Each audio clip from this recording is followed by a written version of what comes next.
জয় মা।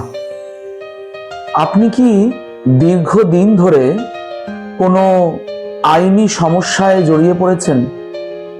বছরের পর বছর আপনার সেই সমস্যা আরো দীর্ঘায়িত হচ্ছে, কোনোভাবেই সেই সমস্যা থেকে পরিত্রাণ পাচ্ছেন না?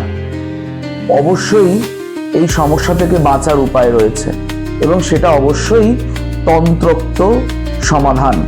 অর্থাৎ তন্ত্রে দেবী বগলামুখীর বিশেষ কয়েকটি রূপের যদি সমগ্র পূজা সংকল্প করে এবং তার পাশাপাশি জপ, নামার্চন এবং তন্ত্রোক্ত হোম সম্পন্ন করতে পারেন, তাহলে কিন্তু আপনি খুব সহজেই এই বিপদ থেকে বাঁচতে পারবেন। কারণ বগলামুখী মাতৃ মিশনে প্রায় 13 বছর 15 বছর ধরে চলা আইনি সমস্যা থেকেও বেঁচে উঠেছেন ভক্তরা। আপনারাও মায়ের কৃপা পান। জয় মা।